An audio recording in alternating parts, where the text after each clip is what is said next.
Hello everyone, আজ হলো 28 March and welcome to another mini vlog. তো সকালে উঠে একটু ম্যাগি বানাচ্ছিলাম আর তখনই মনে পড়লো আগের দিনের বার্গার ব্রেডের মধ্যে একটা বার্গার ব্রেড এখনও পড়ে আছে আর আজকে না খেয়ে ফেললে ওটা নষ্ট হয়ে যেত। তাই ম্যাগিটা বার্গার ব্রেডে দিয়ে আমরা না ম্যাগি বার্গার বানিয়েছিলাম ব্রেকফাস্ট। এটা শুনতে অদ্ভুত লাগলেও খেতে কিন্তু ভালোই ছিল। তারপর একটা প্রাণ লিচি ড্রিঙ্ক খেয়ে নিলাম আর এটা খেয়ে না গরমের মধ্যে শরীরটা একদম ঠান্ডা হয়ে যায়।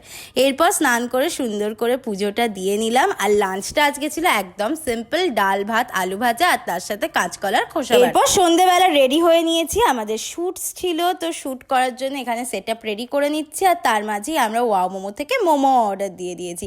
ভেবেছিলাম ওয়াও মোমোতে গিয়েই খাবো, কিন্তু শুটের জন্য আর যেতে পারিনি, তাই বাড়িতেই অর্ডার দিয়ে দিলাম। আর অনেক দিন বাদে আজকে ওয়াও মোমো অর্ডার দিয়েছি। আর আজকে না আমরা একটা নতুন মোমো ট্রাই করবো। তো আমরা 2 প্লেট মোমো অর্ডার দিয়েছিলাম।